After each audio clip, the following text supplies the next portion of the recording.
Yemen से Houthi उग्रवादी समूह द्वारा छोड़े गए एक ड्रोन ने इजराइल के दक्षिणी हवाई अड्डे पर हमला किया, जिससे दक्षिणी इजराइल का हवाई क्षेत्र बंद हो गया और उड़ानें रुक गईं। इजरायली सेना ने रविवार को यह जानकारी दी। इजराइल ने कहा कि हूतियों ने कई ड्रोन्स लॉन्च किए, जिनमें से कुछ को इजराइल के बाहर ही रोक दिया गया।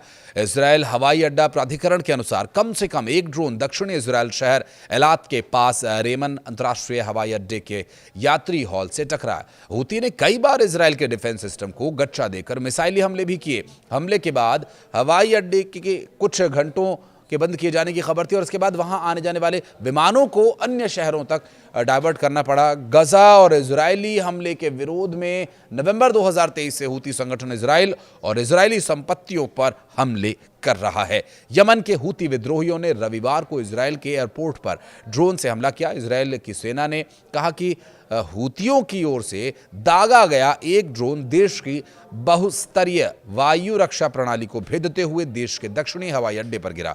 इस हमले में हवाई अड्डे की खिड़कियों के शीशे उड़ गए। इससे एक व्यक्ति घायल भी हुआ और कुछ समय के लिए जो वाणिज्यिक हवाई क्षेत्र था उसे बंद करना पड़ा। इजराइल का कहना यह है कि ड्रोन रेमन हवाई अड्डे तक पहुंचा, लेकिन इससे सीमित नुकसान हुआ। हमले के कुछ घंटों में उड़ानें फिर से शुरू कर दी गईं। इजरायली सेना ने कहा कि ड्रोन हमले से पहले कोई चेतावनी सायरन नहीं बजाया गया था। घटना के बाद ये जांच की जा रही है कि ड्रोन को पहचानने में नाकामी कैसे हुई, बहुस्तरीय एयर डिफेंस सिस्टम कैसे फेल हो गया। हूतियों ने इस हमले की जिम्मेदारी ली है। यह ड्रोन अटैक यमन की हूती विद्रोहियों के कब्जे वाली राजधानी सना पर इजरायली हमलों के बाद हुआ। इसमें हूती प्रधानमंत्री और दूसरे शीर्ष अधिकारी मारे गए। इस हमले के यमन और इजराइल के बीच करीब 2 साल से जो चल रहा संघर्ष था वो और बढ़ जाने का अंदेशा पैदा हो गया। इजराइल ने कहा कि हूती विद्रोहियों ने रविवार को एक के बाद एक कई ड्रोन्स दागे। इनमें से अधिकतर को इजराइल के बाहर ही एयर डिफेंस के सिस्टम ने नष्ट कर दिया और एक ड्रोन इजराइल के दक्षिणी शहर इलाट के पास स्थित रेमन इंटरनेशनल एयरपोर्ट तक पहुंच गया और टर्मिनल इमारत के पास जाकर गिरा।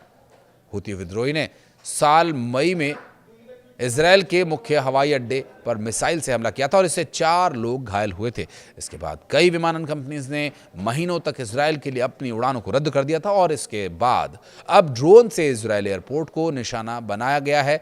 इजराइल के बचाव सेवा प्रमुख मैगन डेविड एडोम के अनुसार ड्रोन के छर्रे लगने से हवाई अड्डे पर एक व्यक्ति मामूली रूप से घायल हुआ। हूती मीडिया कार्यालय के उप प्रमुख नसरुद्दीन आमिर ने सोशल मीडिया पर इस हमले की सराहना करते हुए इसे एक अनोखा और उत्कृष्ट सैन्य अभियान बताया। उन्होंने लिखा कि दुश्मन के हवाई अड्डे असुरक्षित और विदेशियों को अपनी सुरक्षा के लिए उन्हें छोड़ देना चाहिए। अन्य संवेदनशील ठिकानों पर भी हमले हो रहे हैं। रविवार का हमला यमन की विद्रोहियों के कब्जे वाली राजधानी सना पर इजराइल हमले के 2 हफ्ते बाद हुआ, जिसमें हूती सरकार के प्रधानमंत्री और उनके मंत्रिमंडल के कई सदस्य मारे गए थे। प्रधानमंत्री अहमद अल रहवी ईरान समर्थित विद्रोहियों के खिलाफ इजराइल अमेरिकी अभियान में मारे गए सबसे वरिष्ठ हूती अधिकारी थे।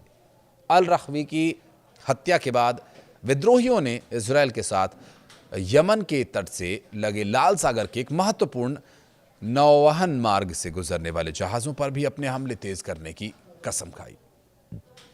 अपने हालिया हमलों में विद्रोहियों ने रोजाना कुछ मामलों में तो दिन में कई बार प्रक्षेपास्त्र दागे और इजराइल पर मिसाइली हमलों में क्लस्टर हथियारों का भी इस्तेमाल शुरू किया गया। क्लस्टर हथियारों में छोटे विस्फोटक होते हैं जिन्हें रोकना काफी मुश्किल होता है, जिससे इजराइल की वायु रक्षा प्रणाली को भेदने की संभावना और बढ़ गई। रेमन हवाई अड्डा 2019 में खुला और ये इजराइल के दक्षिणी सिरे पर स्थित एक रिसोर्ट शहर इलाट के लगभग 19 किलोमीटर दूर है। ये घरेलू और अंतर्राष्ट्रीय दोनों उड़ानें संचालित करता है। ये मध्य इजराइल में स्थित इजराइल के मुख्य हवाई अड्डे बेन गुरियन हवाई अड्डे से बहुत छोटा है। अमेरिकी राष्ट्रपति डोनाल्ड ट्रंप ने रविवार रात 7 सितंबर को हमास को अंतिम चेतावनी जारी करते हुए कहा था कि इस फिलिस्तीनी उग्रवादी समूह को गजा में बंधकों को रिहा करने के समझौते को किसी भी सूरत में स्वीकार करना होगा। ट्रंप ने सोशल मीडिया पर अधिक जानकारी दिए बिना कहा कि इजरायलियों ने मेरी शर्तें स्वीकार कर ली हैं, अब समय आ गया है कि हमास भी मान ले। मैंने हमास को न मानने पर अंजाम भुगतने की चेतावनी दी है और ये मेरी आखिरी चेतावनी है। दरअसल ये कहना है डोनाल्ड ट्रंप का। उनका कहना ये भी है कि अगली बार चेतावनी नहीं दूंगा। ट्रंप ने ये चेतावनी अपने खुद के social media platform truth social पर जारी की और इस पर उनके पोस्ट के तुरंत बाद जारी एक बयान में हमास ने कहा कि वो सीज़फायर समझौते पर पहुंचने के उद्देश्य से अमेरिकी पक्ष के कुछ विचारों के बाद तुरंत बातचीत की बेस पर बैठने के लिए भी तैयार हैं, लेकिन हमले रोक पाना संभव नहीं हो पा रहा है। कुछ कहना चाहें तो कमेंट सेक्शन में बताएं। धन्यवाद।